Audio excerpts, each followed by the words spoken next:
Imagina miles de soldados romanos marchando confiados por un camino estrecho. A un lado, un lago silencioso. Al otro, una colina cubierta de niebla espesa y árboles inmóviles. No ven ni escuchan nada, pero en la niebla, miles de enemigos ya están apostados. Están rodeados, solo que aún no lo saben. El infierno está por abrirse, y nadie corre ni grita. Es el año 217 a.C. Roma busca venganza. Su cónsul, Cayo Flaminio, avanza sin pausa para cortar el paso de Aníbal en Etruria. Pero Aníbal no huye ni improvisa. Lleva días tendiéndoles una trampa perfecta. Conoce el terreno, la ruta, el clima y la arrogancia romana. Lo usa todo a su favor.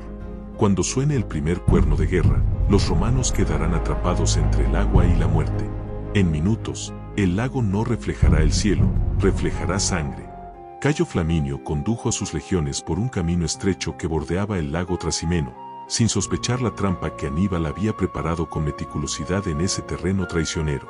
Los soldados romanos avanzaban confiados, creyendo que pronto pondrían fin a la amenaza cartaginesa que desde hace años los acechaba con brutalidad y astucia. La neblina cubría las colinas cercanas, ocultando figuras silenciosas y letales que aguardaban la señal para atacar sin piedad alguna. Flaminio confiaba en la superioridad numérica y disciplina de sus legiones, ignorando que cada paso los acercaba a un desastre inevitable. Los centuriones alentaban a los hombres, recibiendo órdenes para mantener la formación y no perder el ritmo, mientras las tropas marchaban con pasos firmes y decididos. El sonido lejano de la naturaleza era lo único que perturbaba el silencio, pero esa calma aparente era el preludio del caos que estaba por desatarse. Aníbal observaba desde las alturas con ojos fríos, evaluando el terreno y esperando pacientemente el momento exacto para ejecutar su emboscada.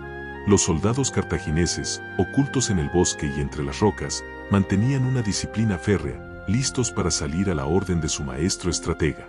La marcha romana se desarrollaba sin contratiempos aparentes, pero el terreno angosto les dejaba pocas opciones para maniobrar o retroceder si la situación cambiaba.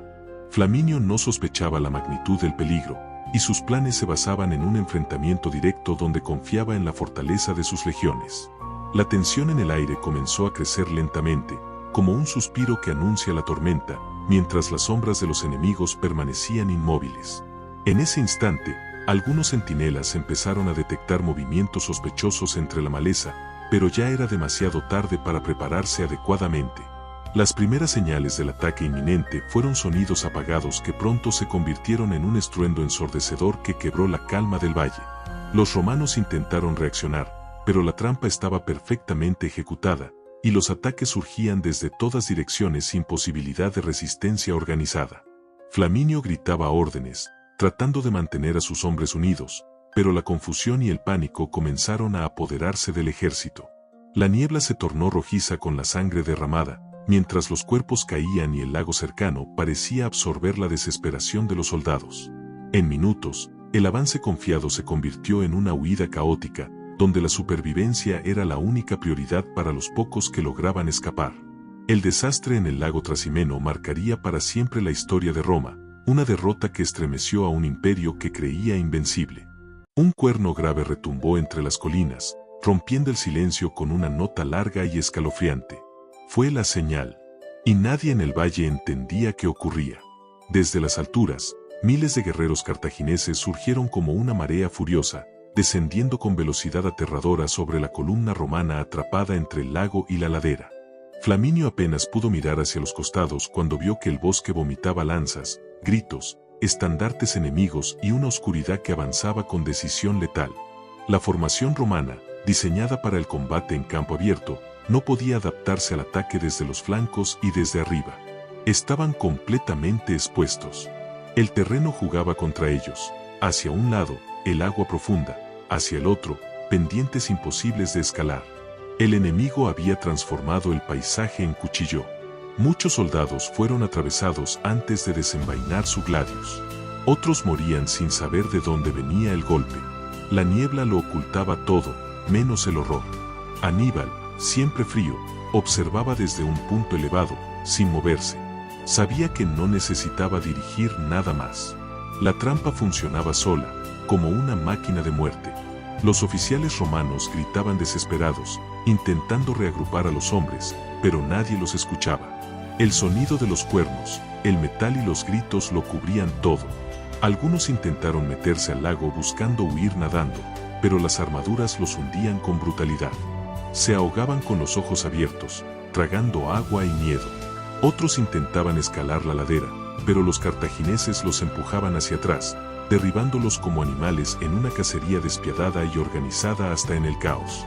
La niebla seguía espesa, impidiendo que los legionarios pudieran ver la magnitud del ataque. No sabían cuántos enemigos los rodeaban ni cuántos aún estaban vivos. Algunos grupos lograron formar pequeños núcleos defensivos, escudos al frente y lanzas listas, pero duraban poco. Cada minuto eran aplastados por la fuerza del asalto. Aníbal había desplegado infantería ligera, honderos, jinetes númidas y lanceros íberos. Cada escuadra tenía su objetivo, y ninguna permitía el menor error en la emboscada. La precisión con la que se cerró la trampa mostraba que esto no era una improvisación. Era el resultado de días de cálculo, estudio y paciencia. Flaminio, montado en su caballo, intentó abrirse paso hasta la retaguardia. Pensó que podría reorganizar una defensa, pero ya no había líneas. Solo desesperación. Los cartagineses sabían que el cónsul romano era un blanco clave. No lo buscaban por gloria, lo buscaban por estrategia. Matarlo significaba destruir toda esperanza. Cuando por fin lo encontraron, no hubo discurso heroico. Flaminio murió atravesado por varias lanzas, sin poder girar su caballo, rodeado por un torbellino de enemigos. Su muerte no cambió nada. O mejor dicho, lo cambió todo. Sin líder, sin visión, los romanos quedaron convertidos en una masa ciega destinada al exterminio. La noticia de la muerte de Flaminio se expandió como una maldición. Algunos soldados se congelaron, otros cayeron de rodillas. El ejército había perdido su centro. Los cartagineses redoblaron el ataque, conscientes de que el enemigo ya no tenía mando ni dirección. Ahora solo quedaban supervivientes luchando por instinto o desesperación. El lago Trasimeno, tranquilo por siglos, se convirtió en un escenario de muerte. Las orillas se llenaban de cuerpos, escudos flotando y sangre mezclada con barro. Las unidades romanas que aún resistían no sabían hacia dónde ir. Cada intento de reagruparse terminaba en una nueva emboscada o un derrumbe inevitable. Muchos intentaron correr hacia la retaguardia, pero las tropas cartaginesas habían cerrado todos los caminos. Era como pelear dentro de una trampa de piedra y niebla. La naturaleza, en apariencia neutra, parecía cómplice. La niebla seguía espesa. El terreno mojado dificultaba el movimiento. Cada paso en falso era una sentencia. Algunos legionarios se despojaban de sus armaduras para correr más rápido. Otros las conservaban, sabiendo que sin ellas durarían segundos. Ninguna decisión ofrecía esperanza. Un grupo logró refugiarse tras unas rocas junto al lago. Resistieron durante minutos, empujando con furia. Pero cuando llegaron los honderos baleares, no duraron mucho. Las piedras lanzadas desde las colinas rompían cráneos, brazos y escudos. No eran proyectiles al azar. Cada lanzamiento era preciso, dirigido, letal. En lo alto, Aníbal seguía observando. Su rostro no mostraba emoción. Era un estratega, no un verdugo. Para él, esto era solo un paso más. El plan había funcionado con una precisión quirúrgica. Roma había caído en la trampa sin sospechar nada, guiada por su orgullo y su deseo de castigo. Los cartagineses no celebraban todavía. Sabían que la emboscada debía completarse sin errores. Aún quedaban focos de resistencia. Aún se necesitaba disciplina. Algunos romanos intentaron rogar por sus vidas, tirando las armas y levantando las manos. Pero no había rendición en ese terreno. Solo exterminio. Los caballos resbalaban en el lodo teñido de rojo. Los gritos de heridos se mezclaban con órdenes en varios idiomas. El caos era absoluto. Uno de los tribunos intentó escribir un mensaje final para el Senado. No lo terminó. Su pergamino quedó empapado en sangre antes de escribir su nombre. Aquel día, las espadas de Roma no brillaron. No hubo gloria ni honor.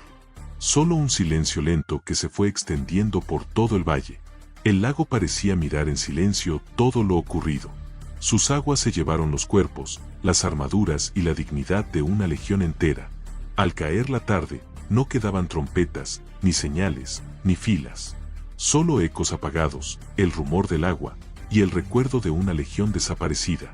La niebla comenzó a disiparse lentamente, como si el mismo paisaje ya no necesitara esconder el horror. El campo estaba cubierto de cuerpos, armas rotas y estandartes caídos.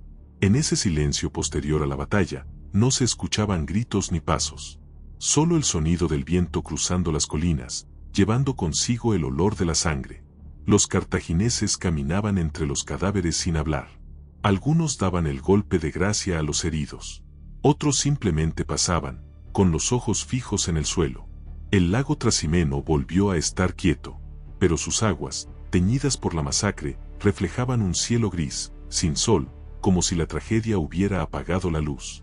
Un soldado romano, apenas herido, se escondía entre dos compañeros muertos. No lloraba, solo respiraba despacio, como si el sonido pudiera delatarlo. No buscaba salvarse, solo no morir aún. Más lejos, un cartaginés recogía cascos romanos. No por botín, sino para contarlos. Sabía que ese número sería recordado. Cada casco, una historia rota. Los pocos prisioneros que capturaron fueron atados de manos y llevados en silencio. No hubo juicios ni humillación. Aníbal no buscaba espectáculo, solo mensaje. El mensaje era claro: Roma podía ser derrotada. No solo enfrentada, no solo herida, sino destruida si cometía errores. Y ese día, cometió todos. En un pequeño claro, un grupo de honderos baleares se sentó en círculo.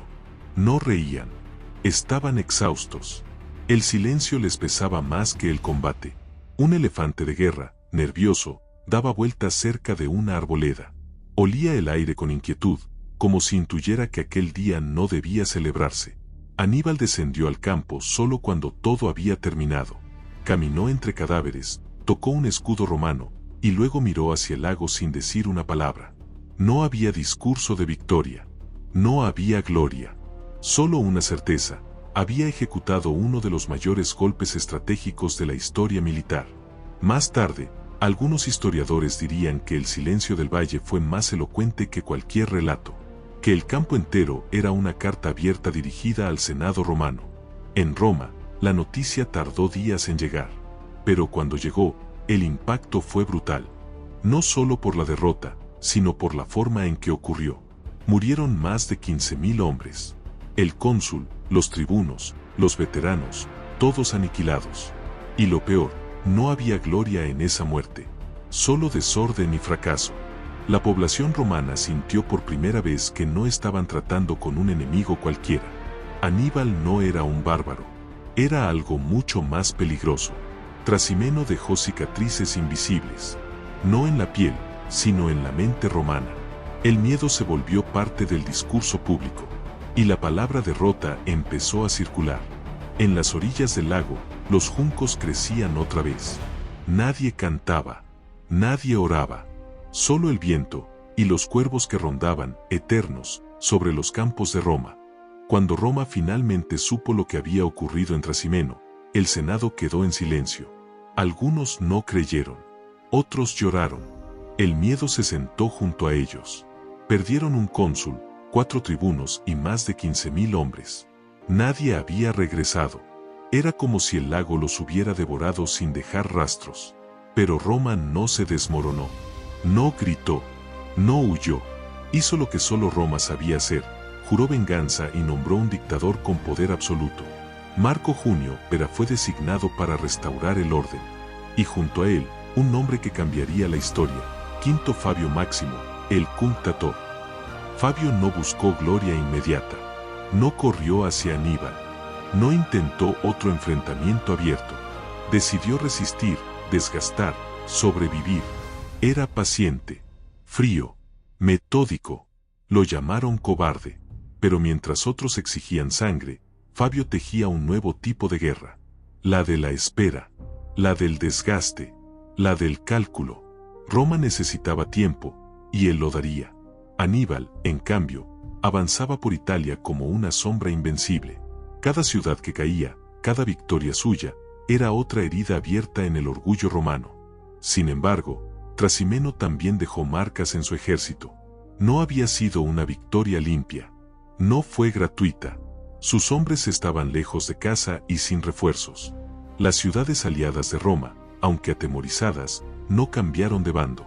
El sistema de lealtades romano, tan criticado, resistía incluso frente al terror cartaginés.